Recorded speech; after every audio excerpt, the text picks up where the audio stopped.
Hello అండి. Weather అస్సలు బాలేదు కదా, మీ పిల్లలు కూడా జాగ్రత్త. మా బాబుకి 2 డేస్ నుంచి బాగా ఫీవర్, కోల్డ్, కాఫ్ ఉంది. సో ఇక్కడ స్టీమ్ తీసుకోమని చెప్తున్నాము. స్టీమ్ తీసుకోవడానికి నానా రకాల విన్యాసాలు అన్నీ చేస్తూ ఉన్నాడనమాట. పిల్లలకి ఒంట్లో బాగోకపోతే అసలు మనకి ఇంట్లో ఏం తోచదు, చాలా సైలెంట్గా ఉన్న ఫీలింగ్ ఉంటుంది, ఏం చేయబుద్ధి కాదు.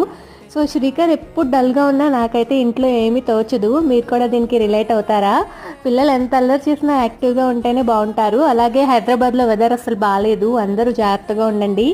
పిల్లలకి ఒకరికి కోల్డ్ అట్లా వస్తే ఇంట్లోనే పెట్టుకోండి, స్కూల్కి పంపిస్తే అందరికీ వస్తుంది కదా. సేమ్ మేము ఇప్పుడు అదే ఫేస్ చేస్తూ ఉన్నాము. ఇప్పుడైతే ఇలా స్టీమ్ ఇస్తున్నారు, కానీ చిన్నప్పుడు మేము ఇలా ఆవిరి పట్టేవాళ్ళము అని శ్రీకి చెప్పాము. శ్రీకర్ అయితే నేను ట్రై చేస్తా అన్నాడు. ఇలా బెడ్షీట్ అయితే వేసాము. మీరు మీ చిన్నప్పుడు ఇలా ట్రై చేశారా? ఒక గిన్నెలో స్టవ్ మీద వాటర్ పెట్టుకొని దానిలో పసుపు వేసుకుని ఇలా పట్టుకునే వాళ్ళం. మీలో ఎవరైనా ఇలా చేస్తుంటే కామెంట్ చేయండి. Thank you so much.